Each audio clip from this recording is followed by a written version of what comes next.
नंद लाला भज गिरिधर गोविंद गोपाला भज गिरिधर गोविंद गोपाला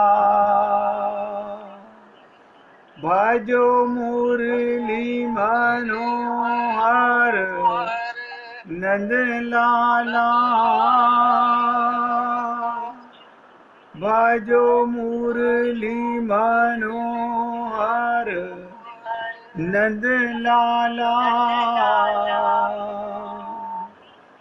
भज गिरिधर गोविंद गोपाला भज गिरिधर गोविंद गोपाला भजो मुरली मनोहर नंद लाला भजो मुरली मनोहर नंद लाला भज गिरिधर गोविंद गोपाला भज गिरिधर गोविंद गोपाला बोलिए वृंदावन बिहारी लाल की जय जय श्री राधे जय जय श्री राधे। सभी भक्तों को आज सांवरे की कन्हैया की छठी की हार्दिक शुभकामनाएं। आप सब लोगों ने जन्माष्टमी मनाई, भगवान के अवतार, आज भगवान की छठी मनाई जा रही है। तो छठी से भगवान, देखिएगा, भगवान श्री कृष्ण ने छठे दिन से ही ब्रज में लीलाएं प्रारंभ कर दी। ऐसा अवतार कोई नहीं कि अवतार लेते ही लीलाएं शुरू कर दी हों।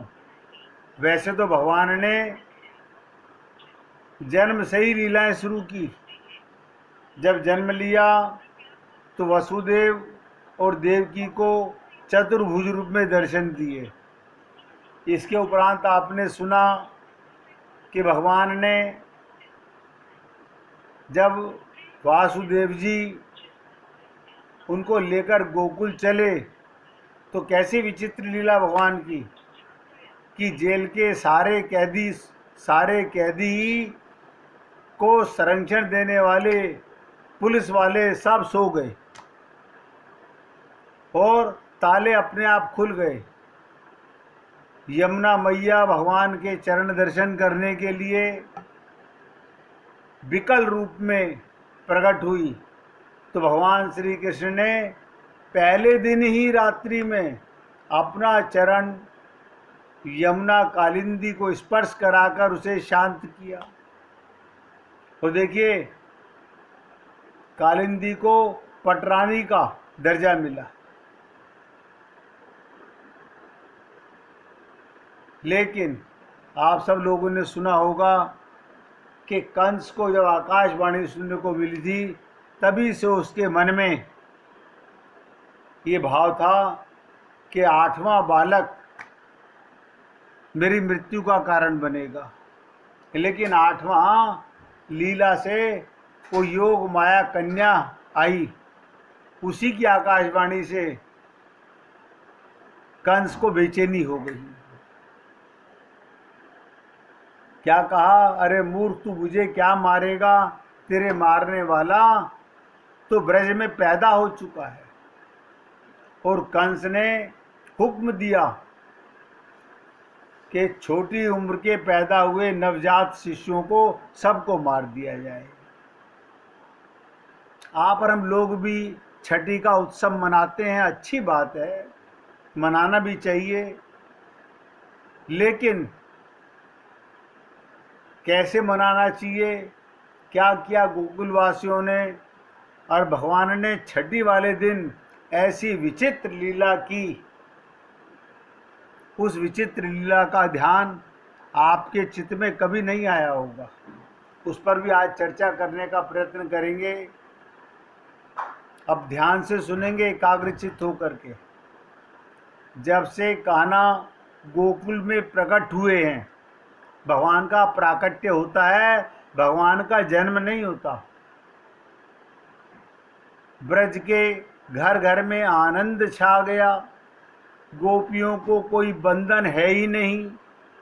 वो तो यशोदा मैया के सूतिका गृह में जा जाकर कृष्ण के दर्शन कर रही हैं, किंतु बेचारे गोप दर्शन को परेशान हैं। सूतिकार में वो जा नहीं सकते जच्चा के रूम में, इसलिए दर्शन अनुरागी गोप उदास बैठे हैं अपने अपने घरों में।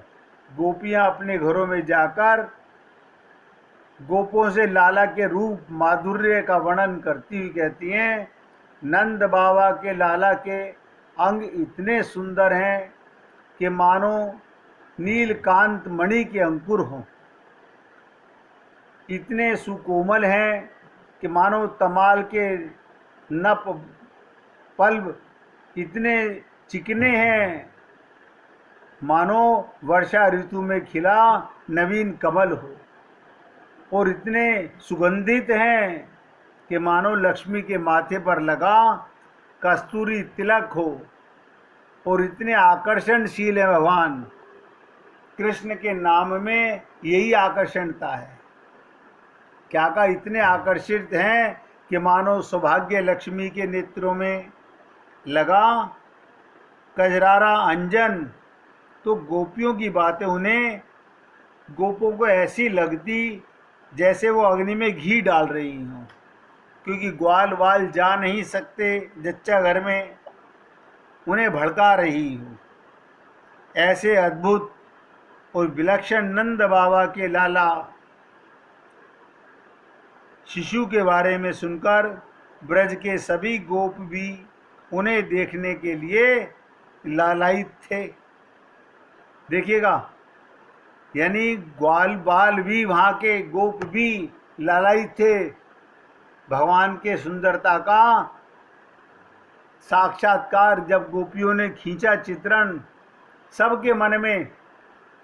तो लाला के जन्म की छठी के दिन नंद बाबा और नंद रानी यशोदा अपने पुत्र की मंगल कामना के लिए सूतिका गृह में छठी का पूजन के लिए आ गए। लाला को नहला सुंदर वस्त्र पहनाए, गोबर से षष्ठी देवी की सुंदर मूर्ति बनाई गई। सफ़ेद चावलों की वेदी पर षष्ठी देवी की मूर्ति को विराजमान कर पास में कलश स्थापित किया गया और षष्ठी देवी का षोडशोपचार से पूजन करके उन्हें भांति भांति के व्यंजनों का भोग लगाया गया। कुल की प्रथा के अनुसार यशोदा जी ने अपने पुत्र की छठी पूजी, ध्यान से सुनेंगे, और फिर पीले थापे लगाए। सब गोप बालिकाओं ने सोने के थाल भर भर के लाला को उपहार दिए। उनको चिरंजीव होने का आशीर्वाद गोपियों ने दिया। षष्ठी पूजन के दिन सभी गोपी और गोपों को भी श्री कृष्ण दर्शन की अभिलाषा पूरी होने का समय आ रहा है, किंतु नंद लाला के छठी उत्सव में नंद बाबा ने कंस के राक्षसों के भय से केवल अपने सगे बंधु बांधवों को ही अंदर आने दिया, बाकियों को नहीं आने दिया। परंतु आज गोपों के हृदय में उमड़ता हुआ तूफान देखिएगा। भगवान के दर्शन पाने के लिए प्रत्येक जीव के मन में लालसा जागती है। उमड़ता हुआ तूफान किसी के रोकने से रुकने वाला नहीं था और न ही किसी को निमंत्रण की आवश्यकता थी। आप और हम लोग तो सोचते हैं कहीं से निमंत्रण आए तब हम छठी में जाएं, तब हम सत्संग में जाएं। लेकिन भगवान के प्रेम में जहाँ कहीं भगवान का उत्सव हो रहा हो वहाँ खुले दिल से जाना चाहिए। तो छठी के दिन दूर दूर के गांव के गोप गोपियां नंद महल के द्वार में इकट्ठे हो गए। ब्रज रानी यशोदा छठी पूजकर अभी चौक पर से उठी ही थी, उठ भी नहीं पाई थी कि कान्हा की छठी पूजन के लिए तांता लग गया। जैसे किसी सुंदर सरोवर में एक सुंदर कमल खिल जाए, सुंदर कमल खिल जाए, रस से भरा हो, उस विकसित कमल को देखकर मधु के लोभी भौरे जैसे फूलों पर भौरे गुंजायमान होते हैं, इस प्रकार बिना बुलाए भौरे अपने आप उड़ उड़ करके आते हैं। उसी प्रकार नंद बाबा के घर रूपी सरोवर में अनुपम माधुर्य और सौरभ से युक्त जो नील कमल श्री कृष्ण रूपी खिला, उसके मधुर रस को पाने के लिए ब्रजवासी रूपी भौरे चारों तरफ से उमड़ पड़े। यानी पूरा ब्रज 84 कोस का गोकुल में दर्शनों का लालसा के लिए आने लगा। नंद महल के मणिमय आंगन में स्तंभ के सहारे उपनंद जी की पत्नी रोहिणी जी और घूंघट निकाले ब्रजरानी यशोदा मैया नीलमणि श्री कृष्ण के लिए बैठी हैं, को लेकर के बैठी हैं। पास में बैठी सुंदर सजी हुई अनगिनत गोपियां मंगल गीत गा रही हैं। गोपों की अपार संख्या पंक्तिबद्ध होकर लाला का दर्शन कर रही हैं, किंतु जिसकी दृष्टि उस सलोने चित्त चोर पर पड़ी, देखिए पैदा होते ही चित्त को चुराने वाला, वो वहीं अटक गया, मानो किसी साथी चोर ने उसकी सुध बुध को चुरा लिया हो। आंखें उस नीलमणि के रूप में से हटें तब तो शरीर आगे बढ़े, कोई आगे बढ़ना ही नहीं चाहता था। सारे ग्वाल बाल अतृप्त नैन से हृदय से बार बार भगवान का दर्शन करके रसपान कर रहे थे। अपने मुख को घुमा घुमाकर नीलमणि के रूप माधुर्य के रस को पी रहे थे। पीछे से कोई पूछता नंद बाबा का लाला कैसा है, परंतु उत्तर मुख से निकलता वाणी मूक हो जाती है, गूंगे की तरह चुप हो जाता है, बोल नहीं पाते।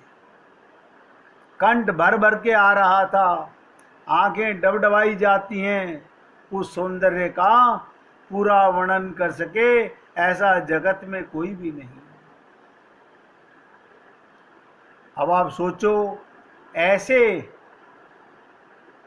नंद बाबा ने गोपों के दिए उपहारों को बड़ी प्रसन्नता से स्वीकार किया, क्योंकि वो उन उपहारों को लाला पर ब्रजवासियों के आशीर्वाद के रूप में देख रहे थे। कोई भी जो भी उपहार भेंट कर रहा था उसे आशीर्वाद के रूप में मान रहे थे और सबसे कहा रहते, तुम्हारे आशीर्वाद से ही मेरा लाला फलेगा फूलेगा। सायकाल में पौर्णमासी देवी, बहुत ध्यान से सुनो, सायकाल में पौर्णमासी देवी अपने पुत्र मधुमंगल के साथ नंद नंदन को आशीर्वाद देने आई। सायकाल का समय हो गया और मधुमंगल पूर्णमासी देवी को भगवान की योग माया शक्ति कहा जाता है। योग माया शक्ति। और मधु मंगल बाद में श्री कृष्ण के सखा मन सुखा कहलाए। तो नंद रानी ने आशीर्वाद लेने के लिए नीलमणि भगवान श्री कृष्ण को उठाकर पूर्णमासी के चरणों में अर्पित कर दिया, योग माया की गोदी में दे दिया। और पूर्णमासी देवी के चरणों में रखने के बाद मधु मंगल ने यशोदा जी से क्या कहा, बहुत ध्यान से सुनो, कि भैया तनिक नजर उठाकर ऊपर तो देखो, आकाश में तो देखो क्या तमाशा हो रहा है। क्या तमाशा हो रहा है? हंस, बैल, गरुड़, मोर, हाथी रथ पर सवार होकर कौन कौन देवता भगवान की छठी का उत्सव का रसपान करने आकाश मार्ग में आए। कोई नीला, कोई काला, कोई पीला, कोई लाल तो कोई सफ़ेद, कोई भस्मी रमाए तो कोई 4 हाथ वाला, कोई 6 हाथ वाला। मधु मंगल की बात सुनकर, अब ध्यान से सुनिएगा, मधु मंगल की बात सुनकर नंद रानी भयभीत हो गई कि कहीं कोई राक्षस तो लाला को हानि पहुंचाने नहीं आ गया है। पूर्णमासी जी ने सबको समझाया कि आकाश में देवतागण श्री कृष्ण की छठी का उत्सव को देखने आए हैं और आकाश से नंद नंदन पर पुष्प वर्षा कर रहे हैं। पूर्णमासी की बात सुनकर नंद रानी का भय शांत हुआ और उन्होंने सभी देवगणों को नजरें झुकाकर प्रणाम किया। इस तरह हर्षोल्लास से भरपूर आनंदमयी ये नंद लाला की छठी का उत्सव संपन्न होने ही वाला था। एक विचित्र घटना वहां पर घटी जिस पर ध्यान अक्सर लोगों का नहीं जाता है। छठी वाले दिन ही शाम के समय जब सब गोपियां दर्शन कर करके जा रही थी, तभी एक देव कन्या के रूप में अपूर्व सुंदरी, ऐसा सौंदर्य किसी गोपी का ब्रज में नहीं था, अपूर्व सुंदरी बनकर के आई और आते के साथ ही यशोदा मैया के हाथ से लाला को अपनी गोदी में ले लिया। यशोदा मैया ने कहा कि आप कौन हैं? उसने कहा कि मैं देवलोक से आई हूँ और तेरे पुत्र को अपना स्तन पान कराकर वरदान देना चाहती हूँ। यशोदा मैया भी खुशी खुशी उसके स्वरूप को देखकर भोली माँ माया के चंगुल में फंस गई। और उसी समय उस देव कन्या रूपी पूतना ने, राक्षसी ने रूप बदलकर जैसे ही लाला को अपना पल्ला ढक करके दूध पिलाना चालू किया और भगवान ने जैसे ही उसका स्तन पान करना चालू किया, पूतना राक्षसी के रूप में उड़ गई। सारा ब्रज छठी के दिन विस्मय होकर देखने लगा, ये क्या हुआ? इतनी सुंदरी और इतना बड़ा रूप राक्षसी का, आकाश मार्ग में मीलों लंबा शरीर उसका फैल गया। लेकिन भगवान श्री कृष्ण ने भी, देखिए 6 दिन के कन्हैया उसके स्तनों को पकड़ करके खूब कस करके, जिनके ऊपर वो विष लगा करके आई थी, कंस की भेजी हुई राक्षसी मारने के लिए आई थी, भगवान ने उसका विष पान किया। जब भगवान ने उसका विष पान किया तो गोकुल से कई मील दूर वो जाकर अपने विशाल काय से जब पृथ्वी पर गिरी तो बताते हैं कि उसका शरीर 8 मील लंबा फैल गया था। सारे वहाँ के वृक्ष टूट पड़े, गिर गए उसके बोझ से, और ब्रज के अंदर हल्ला मच गया। सारे ब्रजवासी उस आकृति की तरफ भाग रहे थे, और जब जाकर के देखा एक राक्षसी जमीन पर गिरी पड़ी है, उसके प्राण पखेरु हो चुके हैं, और भगवान श्री कृष्ण उसके छाती पर स्तनों से खेल रहे हैं। तो सीढ़ियां लगा करके ग्वाल वालों ने कन्हैया को उतारा, और देखिए जिसका स्तनपान भगवान करें, सोच के देखिएगा, उसके शरीर में ऐसी खुशबू भर गई कि ग्वाल वालों ने कुल्हाड़ियों से काट काट के उसका शरीर जलाया तो 84 कोस के अंदर खुशबू फैल गई। ये विचित्र लीला आप लोगों ने सुनी भी होगी। ये छठी वाले दिन ही भगवान ने की अद्भुत लीला थी, और भगवान ने पूतना को जिसका स्तनपान किया मातृ रूप में अपना लोक दिया। देखिएगा, जो भगवान का वध करने पूतना आई, भगवान उसका भी कल्याण करते हैं। इसलिए आपसे बार बार निवेदन किया जाता है, ये न केन प्रकारेण, किसी भाव से किसी प्रकार से भी भगवान में मन लगाओ। अब पूतना को अपना लोक दिया। ये पूतना कौन थी? कई बार आप लोगों को बताया जा चुका। ये राजा बलि की पुत्री रत्नमाला थी।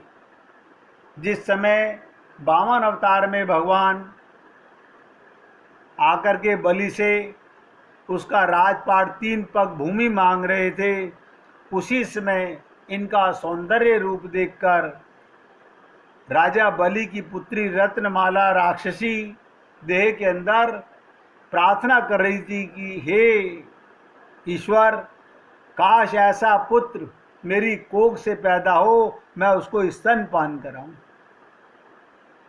भगवान ने वामन अवतार में उसको वरदान दिया, क्योंकि पुत्र रूप में उसने कामना की थी कि मैं अपना स्तनपान कराना चाहती हूँ। वही राक्षसी द्वापर में पूतना बनकर के आई, और भगवान ने उसे वही भाव का रस पान किया, उसे अपना लोक दिया। तुरंत बलि का जब 3 पग भूमि भगवान ने नापी और सब कुछ छीन लिया, तो वही रत्नमाला बलि की पुत्री ने क्या कहा, अरे ऐसे पुत्र को तो अपने स्तन पे जहर लगा करके मार डालना चाहिए। भगवान ने उसी समय तथास्तु कहा कि माता, एक बार आपने मातृ रूप में मुझे स्तनपान कराने का प्रयत्न किया, एक बार स्तन पे विष लगा करके मैं दोनों लीलाएं आपकी द्वापर में पूरी करूंगा। अब आप सोचिएगा, यही भगवान द्वापर में छठे दिन, अभी 6 दिन का बालक, ऐसी विचित्र लीला। यशोदा मैया बार बार बेहोश हो रही थी, बड़ी मुश्किलों में होश में लाया गया, तरह तरह से पूर्णमासी से उसकी नज़र उतरवाई गई, न जाने कितना दान दक्षिणा बांटा गया। नंद बाबा ने अपने लाला को श्राप मुक्त करने के लिए कि किसी राक्षसी का परछावा भगवान पर ना पड़े।